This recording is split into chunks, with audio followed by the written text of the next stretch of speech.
বিশ্বনবী বলেন, যুদ্ধের ময়দান থেকে ফিরে এসেছে এরকম কবিরা গুনাহ অবলম্বনকারীও যদি আস্তাগফিরুল্লাহ আল্লাযী লা ইলাহা ইল্লা হুয়াল হাইয়ুল কাইয়্যুম ওয়া আতুবু ইলাইহি পড়ে, ওই কবিরা গুনাহকারীকেও ক্ষমা করে দিবে কে?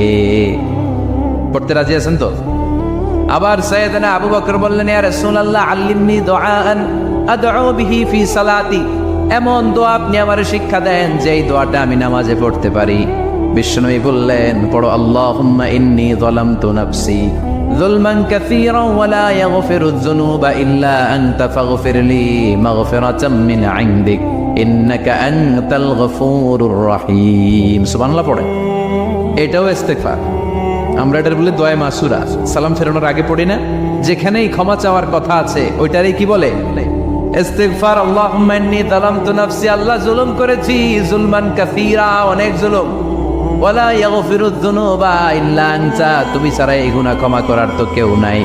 ফাগফিরলি মাগফিরাতাম মিন ইনদিক, তোমার দয়ায় আমারে ক্ষমা করে দাও। ইন্নাকা আনতাল গফুরুর রহিম, তুমি হলা ক্ষমাশীল। ঠিক কি না?